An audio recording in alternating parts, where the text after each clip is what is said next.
क्रांती दिनानिमित्त सांगली जिल्हा कारागृहाबाहेर भुईकोट किल्ल्याच्या आवारातील क्रांतीस्तंभ हुतात्मा स्मारक येथे सांगलीकरांनी स्वातंत्र्य सैनिकांना अभिवादन केले।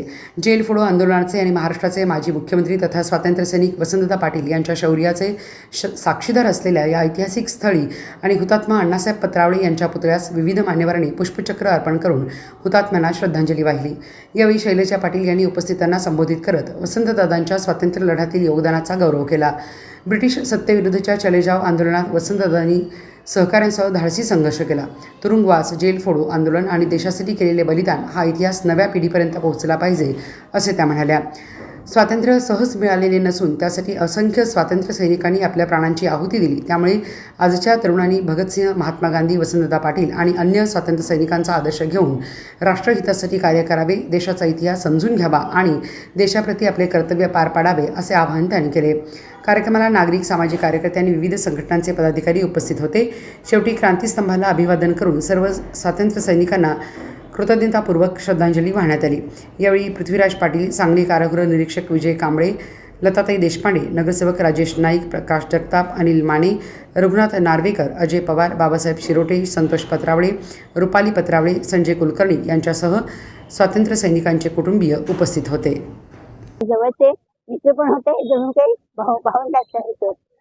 अजून इतिहास दादा, मग दादाने परत पकडलं गेलं, पुन्हा त्यांना साताऱ्याला नेलं, हा सगळा इतिहास।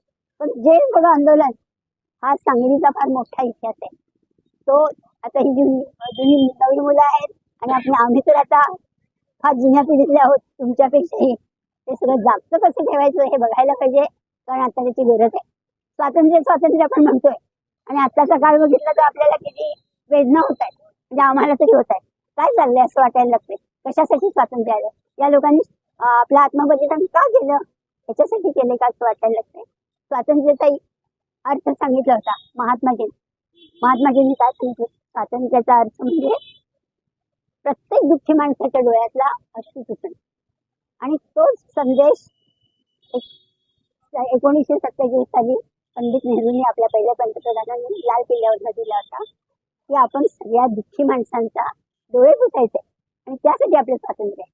आणि आता काय चाललंय आपण बघतोय, आपल्या हक्काच्या मागणीसाठी आपण पुढे गेलो तर आपल्याला अत्याचार सहन करावे लागतात। आता हा इतिहास सगळा कसा बदलणार आहे आणि तो बदलणार। शेवटी काही गोष्टींचा एक कशा असतो, भरत येते आणि पुढे कुठेतरी जाते। हा सगळा इतिहास का सांगते, मला तो इतिहास आम्ही जगलोय। हा पुतळा बसवायचा काम जे केलं होतं धोंडीराम माळी आणि डॉक्टर जी देशपांडे, आणि ह्या पुतळ्याचं अनावरण झालं तर यांच्या आईच्या, त्या वेळेला साधारण 90च्या घरातले असते आणि त्यांच्या हस्ते हे झालं होतं। आणि त्यावेळेला आमचे वडील नव्हते, पण तेव्हा त्या काय म्हणाले तर तुम्हाला काय सांगितलं ना की हा माझा एक मुलगा होता, तसा तो पण माझा मुलगा होता। दोघांची आठवण त्यांनी त्यावेळेला काढली होती। आणि त्या मातेनं त्यावेळेला ज्या वेळेला हे रक्तबंबाळून छोटा मुलगा पडला तर त्यावेळेला तिनं काय सहन केलं, तिची पण आपण ठेवायला पाहिजे आणि त्या तऱ्हेने आपण पुढे जायला पाहिजे। या नव्या पिढीला हेच सांगायचं आहे, जागवा जागवा, चेतवा सर्वांचे लाडके आदरणीय वसंतदादा पाटील यांनी खरं म्हणजे ह्या देशाच्यासाठी जो त्याग केला आणि हे त्या काळी वसंतदादांनी हे त्यांचे सगळे जे साथी आहेत त्यांना सगळ्यांना एकत्र घेतलं आणि एकत्र घेऊन त्यामध्ये त्यांनी देशासाठी ब्रिटिशांना चले जाव ह्यासाठी त्यांनी गांधीजींच्या ह्याच्या सत्याग्रह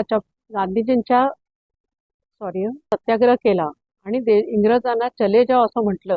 त्या काळी त्यांची ती प्रेरणा घेऊन वसंतदादांनी त्या काळी त्या इतक्या लहान वयामध्ये सर्वांना एकत्र केलं आणि देशासाठी त्यांनी योगदान देण्यासाठी सर्वांना एकत्र केलं असताना त्या काळी त्यामध्ये दादांच्या बरोबर 14 लोक होते। त्या काळी त्यांनी रेल्वे फोडली, अनेक गोष्टी केल्या। सर्वांना दादांना त्या काळी पकडण्यासाठी इंग्रजांची लोक यायचे, घरामध्ये यायचे, लोकांना मारायचे घरच्यांना की दादा कुठे आहेत म्हणून सांगा, पण दादा त्याला कुणाला सापडले नाहीत।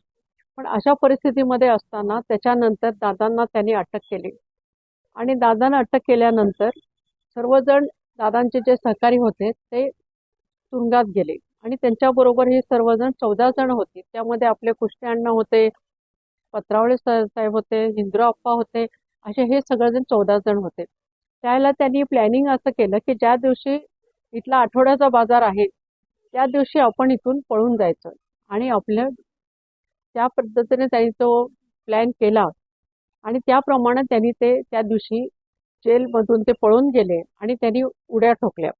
ते करत असताना नदीला खूप त्या दिवशी पाणी होतं आणि सर्वांनी उड्या टाकल्यानंतर इंदिराप्पांचा थोडा पाय मोडला. पत्रावळे सरांचं त्या तुम्हाला माहिती आहे की ते बिचारे त्यांना गोळी लागली. अशा परिस्थितीत सगळ्यांचं काही ना काहीतरी झालं आणि हे सगळं जात असताना दादानं असं सांगितलं की दादा तुम्ही पुढे जावा, आम्ही सगळ्यांना रोखून धरतो. पण दादा म्हणाल्या नाही, तुमचं बलिदान करून मला स्वातंत्र्य मिळवायचं नाहीये असं म्हणून दादा तिथं थांबले आणि दादा गोळ्या झाडत पुढे पुढे गेले हरिपूरला. आणि त्याला दादा एका झाडाच्या आड असे थांबले आणि ते बंदूक घेऊन इंग्रजांना थोपवत असताना दादांचा खांदा बाहेर आला आणि त्या खांद्याला दादांना बंदूक लागली आणि दादा तिथंच बेशुद्ध पडले. ते जे ठिकाण आहे ते आजही हरिपूरमध्ये आहे. आणि त्याच्यानंतर मग दादांना अटक केलं, दवाखान्यात नेलं आणि अटक केलं. परत दादा तुरुंगात टाकलं आणि तुरुंगात टाकल्यानंतर त्याला मात्र दादांना त्या लोकांना असं वाटलं इंग्रजांना की दादा परत पळून जातील आणि हे मग त्या सगळ्यांना त्यांनी अटक केली आणि दादांच्या गळ्यात त्याला त्यांनी नुसतं नाही तर गळ्यात साकळ्या, हातात साकळ्या, पायात साकळ्या